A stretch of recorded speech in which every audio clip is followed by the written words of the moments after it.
So mga box, ayan, tikman na natin tong street style steak ng Mr. Baka dito sa pinakabago nilang branch. Dami mo namang sinasabi. Kumain ka na nga lang.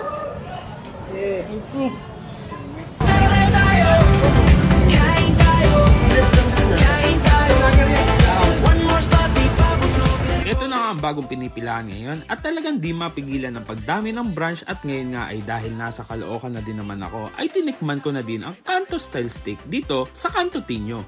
At yan nga ang Mr. Baka na andito din mismo sa Mr. B kaya naman pwede mong isabay ang pagkain ng malasang lechon baka ng Mr. Baka sa malasa at mainit na bulalo ng Mr. B. Located lang naman sila sa kanto ng General Tinio Street at EDSA sa Monumento, Caloocan. Available nga dito ang isang slab ng lechon baka for only 320 pesos at sabi ko nga kanina ay available din ito in combination with different bulalo series ng Mr. B na pwedeng 100 grams at pwedeng 200 grams. At para wala nang madaming kwento dahil may nagagalit na tara, bakbakan na natin to. Let's go. Ayan mga box, ituloy na natin. Wala na yung nagsubo sa akin.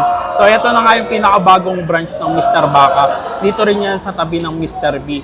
Ayan, so pwede kayong umorder ng kanilang Mr. Baka street style steak combination with their Mr. B na bulalo. Ayan, at pwede rin naman yung kanilang isang slab na Mr. Baka for only 320 pesos. Ayan. Pero ito, walang rice. Pero yan, pag umorder kayo ng kanilang Mr. Baka, steak with Mr. B Bulalo, yan, may mga package and may mga iba't ibang offers sila na magkasama. Located pala itong pinakabagong branch nila dito sa Kanto Tinio, corner EDSA. General Tinio Street, corner EDSA. Dito lang yan sa Caloocan. So, tikman natin mga box. Grabe. Pwede kayo mamili dito ng kung anong doneness, anong steak na gusto nyo. Pwede yung medyo mamink-mink. Pero ito yung saktong-saktong luto. Grabe. Sarap talaga nito.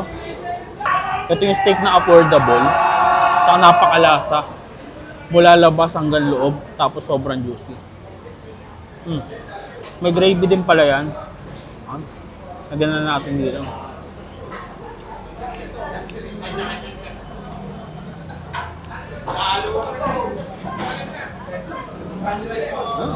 Solid to.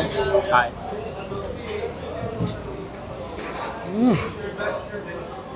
Panalo. Paano pa pag sinabayan mo pa ng Mr. B Bulalo? Yan. So, paano? Order na nga lang din ako ng bulalo. Tsaka isa pang Mr. Baka.